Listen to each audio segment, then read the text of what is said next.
enfant a été diagnostiqué autiste. Quelle scolarité et quel suivi mettre en place? Nous nous demandons quel suivi devrons-nous mettre en place et quel sera l'avenir scolaire de notre enfant. Mon fils a bénéficié d'un bilan pluridisciplinaire. Il vient d'être diagnostiqué autiste par un pédopsychiatre. Il nous a parlé de multiples prises en soins à instaurer. Quel médecin consulter? Le trouble du spectre autistique, TSA, est pris en soin par des psychiatres ou pédopsychiatres selon l'âge. Le plus souvent, ils exercent dans une structure médico-sociale ou sanitaire, CAMPS, CMP, CMPP, hôpital. Mais le suivi peut également être réalisé en libéral. Ils sont chargés de coordonner les soins et d'assurer le suivi médical au long terme. Une des premières choses à faire sera de déposer un dossier auprès de la Maison départementale des personnes handicapées, la MDPH, pour que la situation de handicap de l'enfant soit reconnue. Pour cela, les parents sont aidés par le travailleur social de la structure qui accompagne l'enfant dans les soins. La reconnaissance de handicap est formalisée par l'allocation d'éducation de l'enfant handicapé, AEEH. Les structures de soins. En fonction de l'âge de l'enfant, les parents se rapprochent d'une structure de soins. Plusieurs professionnels y travaillent et cela permet une prise en soins pluridisciplinaire au sein d'un même lieu. Les échanges entre les différents rééducateurs y sont plus faciles. Le projet de soins est plus cohérent et mieux coordonné. L'enfant sera suivi au sein d'une même structure par plusieurs soignants. Le pédopsychiatre, coordinateur des soins, un orthophoniste, un psychomotricien, un psychologue, en groupe enfant ou en groupe parents, et il bénéficiera de l'aide d'un travailleur social pour les démarches. Les différentes structures de soins sont le CAMPS pour les enfants de moins de 6 ans. Les prises en soins se feront sur place par les différents professionnels. Le CMP pour les moins de 18 ans. Il est sectorisé en fonction du lieu de résidence de la famille. Il est associé à un certain CMP. Cette structure dépend d'un hôpital pédiatrique. Les CMPP, pour les moins de 18 ans, ils sont associatifs. Les CESAD, pour les moins de 18 ans, l'admission se fait sur dossier et le nombre de places est limité. Le CESAD permet un accompagnement par un éducateur dans les différents lieux de vie de l'enfant, au domicile, à l'école et dans d'éventuelles prises en soins en libéral. Les prises en soins individuelles sont également possibles au CESAD. Orthophoniste, psychomotricien, psychothérapeute, groupe, sur le temps scolaire. Les plateformes autisme sont également là pour donner des informations aux parents. Les PCO permettent d'obtenir un diagnostic pour l'enfant. Cette plateforme permet également d'avoir des soins non conventionnés, c'est-à-dire non remboursés par la CPAM, comme la psychomotricité, l'ergothérapie. La prise en soins va durer 1 année. Il existe également un nouveau type de structure, les DAM, pour les enfants scolarisés. Les soins paramédicaux en libéral. Les parents peuvent effectuer les suivis en libéral, par choix ou parce que les listes d'attente en structure de soins sont longues. Les pédopsychiatres connaissent les professionnels du quartier afin d'aiguiller et d'aider la famille dans les recherches. En orthophonie, les séances sont intégralement remboursées par la CPAM et la mutuelle. L'orthophoniste travaillera les fonctions de communication, le langage oral ou les communications alternatives et la pragmatique en fonction du niveau de l'enfant. Certaines prises en soins libérales ne sont pas remboursées par la couverture sociale, telles que la psychomotricité, l'ergothérapie ou la psychothérapie. La Maison départementale des personnes handicapées peut subventionner des prises en soins en accordant à l'enfant un complément à son allocation de base au titre de l'allocation d'éducation de l'enfant handicapé. Le psychomotricien travaillera la coordination du corps et des mouvements, la motricité fine et globale, ainsi que la sensorialité. Un suivi en ergothérapie peut être proposé lorsque la rééducation psychomotrice n'est plus possible, afin d'aménager les outils et l'espace de vie de l'enfant et améliorer son autonomie. Un suivi psychologique est également possible, ABA parmi d'autres, pour travailler le comportement général et ses troubles.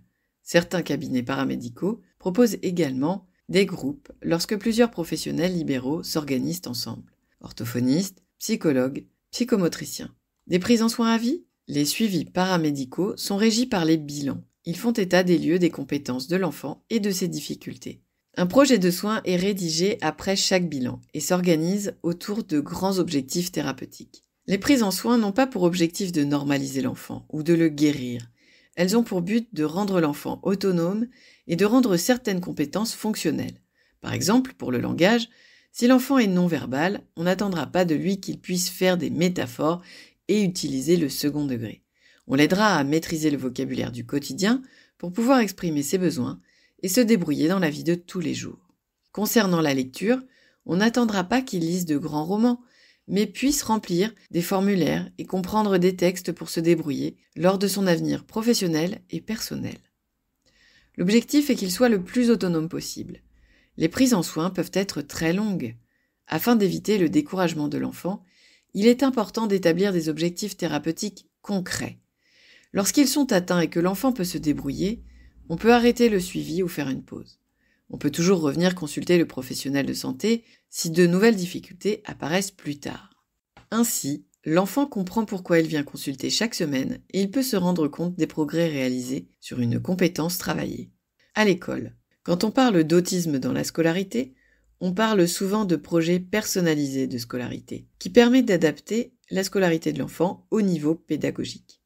Si son niveau scolaire correspond à son âge, il peut être en classe ordinaire et les parents pourront rédiger avec l'équipe pédagogique un PAI, projet d'accueil individualisé. Cela permet d'adapter à minima la scolarité de l'enfant, allègement du temps de classe, tiers-temps, aménagement des repas à la cantine, accès à des photocopies ou d'autres ressources.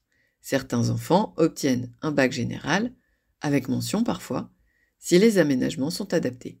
Si le niveau scolaire est en deçà de ce qui est attendu pour l'âge, des classes spéciales existent. Les UEMA, Unités d'enseignement maternel autisme.